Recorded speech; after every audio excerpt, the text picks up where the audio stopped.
আসসালামু আলাইকুম রহমতুল্লাহ। প্রিয় ভিউয়ার্স, আশা করি সবাই ভালো আছেন। আলহামদুলিল্লাহ, আমিও ভালো আছি। আজকে আপনাদের সাথে শেয়ার করব খুবই সুন্দর এবং চমৎকার একটি হাদিস।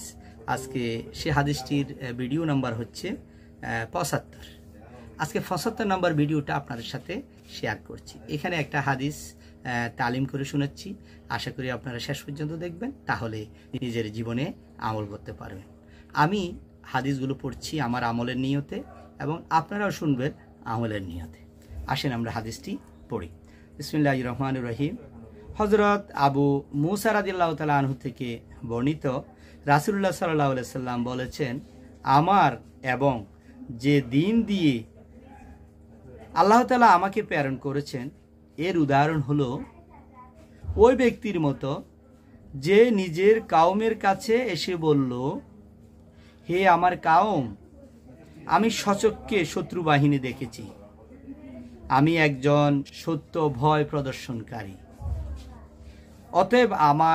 অতএব বাঁচার ফিকির করো। এতে তার কাউমের কিছু লোক তার কথা মানল। ধীরে ধীরে রাতেই তারা রওনা হয়ে গেল, দুশমনের হাত হতে রক্ষা পেল। কিছু লোকেরা তাকে মিথ্যাবাদী সাব্যস্ত করল। সকাল পর্যন্ত নিজেদের ঘরে থেকে গেল। সকাল হতেই শত্রু বাহিনী তাদের উপর ঝাঁপিয়ে পড়ল এবং তাদেরকে সম্পূর্ণভাবে ধ্বংস করে দিল। এটি ওই ব্যক্তির উদাহরণ যে আমার কথা মানল এবং আমার আনিত দ্বীনের অনুসরণ করল, সে বেঁচে গেল। এবং এটি ওই ব্যক্তির উদাহরণ যে আমার কথা মানল না এবং আমার আনিত দ্বীনকে মিথ্যা সাব্যস্ত করল, সে ধ্বংস হয়ে গেল। আল্লাহ রাসূলুল্লাহ সাল্লাল্লাহু আলাইহি সাল্লাম খুবই চমৎকারভাবে এই উদাহরণটি দিয়েছে। একটা কাউমের ভিতরে একজন লোক আসলো, সে বলতেছে, আমি সত্যবাদী, আমি সত্য প্রদর্শন করি, আমি তোমাদেরকে বলতেছি আজকে তোমাদের উপর আক্রমণ করা হবে, তোমাদেরকে ধ্বংস করা হবে, একটা শত্রু বাহিনী আসতেছে। এদের মধ্যে কাউমের মধ্যে অনেকগুলো লোক যারা যারা এই লোকটির কথা বিশ্বাস করেছে, সত্যবাদীর কথা বিশ্বাস করেছে, এবং তারা সাথে সাথে ওই কাউম থেকে, ওই গ্রাম থেকে, ওই পাড়া থেকে সন্ধ্যার আগে আগে ওরা অন্য জায়গায় চলে গেল।